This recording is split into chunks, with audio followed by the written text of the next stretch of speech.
Você que está nos acompanhando nessa série de reflexões no Evangelho de Marcos, já deve ter notado como que a fala de Jesus, os ensinos, vão se tornando mais densos e às vezes mais complexos à medida que ele vai se aproximando da cruz, da morte dele na cruz. E eu quero te convidar agora a você mergulhar comigo nesses eventos finais, para que a gente possa extrair coisas preciosas para a nossa vida, porque é para esse momento que Jesus preparou tudo isso que nós vínhamos caminhando até aqui. No início do capítulo 13 de Marcos, ele vai conversar com seus discípulos sobre a destruição do templo e alguns acontecimentos que estavam apontando para o futuro. E diz assim, a partir do verso 1: Quando Jesus estava saindo do templo, um dos seus discípulos lhe disse: Mestre, que pedras e que construções! Mas Jesus respondeu: Você está vendo essas grandes construções? Não ficará aqui pedra sobre pedra que não seja derrubada. Jesus estava sentado no Monte das Oliveiras diante do templo, quando Pedro, Tiago, João e André lhe perguntaram em particular: Diga-nos quando essas coisas vão acontecer e que sinal haverá quando todas elas estiverem para se cumprir. Então Jesus começou a dizer-lhes: Tenham cuidado para que ninguém os engane. Muitos virão em meu nome dizendo, sou eu, e enganarão a muitos. Quando vocês ouvirem falar de guerras e rumores de guerras, não se assustem. É necessário que isso aconteça, mas ainda não é o fim. Porque nação se levantará contra nação e reino contra reino. Haverá terremotos em vários lugares e também fomes. Essas coisas são o princípio das dores. Estejam de sobreaviso, porque as pessoas os entregarão aos tribunais e às sinagogas. Vocês serão açoitados e por minha causa serão levados à presença de governadores e reis para lhes servir de testemunho. Mas é necessário que primeiro o evangelho seja pregado a todas as nações. Jesus havia falado que não ia sobrar pedra sobre pedra do templo. Era um templo bonito que Herodes havia construído ao redor, ali uma construção ao redor do templo de Salomão. E agora ele estava dizendo que ia ser tudo destruído, e os discípulos perguntam, como é que é esse negócio? Como é que essas coisas vão acontecer? Quando que isso vai acontecer? E Jesus começa a falar de um futuro próximo, de um futuro que não estava distante, e isso veio a acontecer cerca do ano 70 depois de Cristo, quando os romanos entraram e destruíram o templo, e destruíram toda Jerusalém.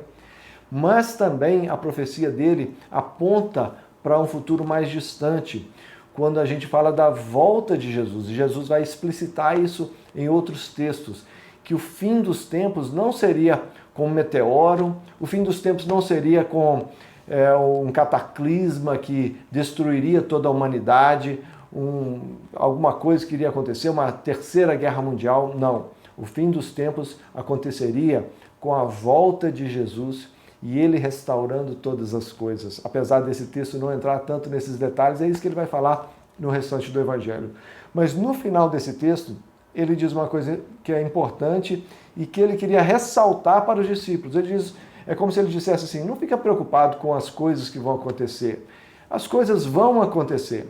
A única coisa que vocês precisam preocupar é que esse Evangelho ele deve ser conhecido a todas as nações. A própria palavra evangelho significa boas novas ou boas notícias. Essa boa notícia havia sido anunciada lá atrás pelos profetas do Antigo Testamento. E a boa notícia é uma só, que o Messias veio para consertar o nosso relacionamento com Deus. Nosso relacionamento com Deus era e continua sendo completamente bagunçado e só Jesus, o Messias, pode restaurar esse relacionamento. E como é que ele restaura isso? Ele restaura isso através do sacrifício na cruz. Porque o nosso relacionamento é bagunçado de tal forma que só a nossa morte seria, vamos dizer assim, o caminho natural para tamanha bagunça na nossa vida com Deus, por causa do pecado instaurado dentro de nós.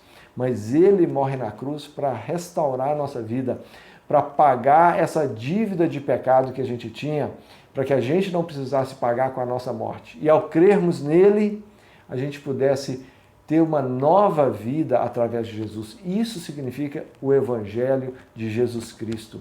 O Evangelho não é só anunciar que a gente tem que amar o próximo, não é só falar coisas boas, não é só fazer caridade. O Evangelho é, acima de tudo, crer que Jesus Cristo morreu na cruz pelos meus pecados. E isso deve ser anunciado a todas as nações. E foi para isso que os discípulos espalharam isso. É por causa disso que nós no Brasil hoje conhecemos essa mensagem. E é por causa disso que você está escutando essa mensagem aqui agora. Para que a gente possa conhecer esse amor de Jesus, que foi tamanho que a gente pudesse se entregar a Ele e receber esse amor por causa da cruz de Cristo.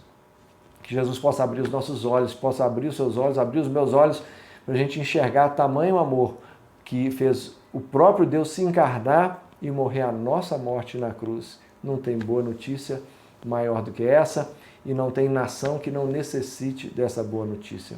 Que Jesus nos conduza nessa notícia nesse dia e que a gente possa se enxergar nos braços daquele que nos conduz para uma vida nova através desse Evangelho.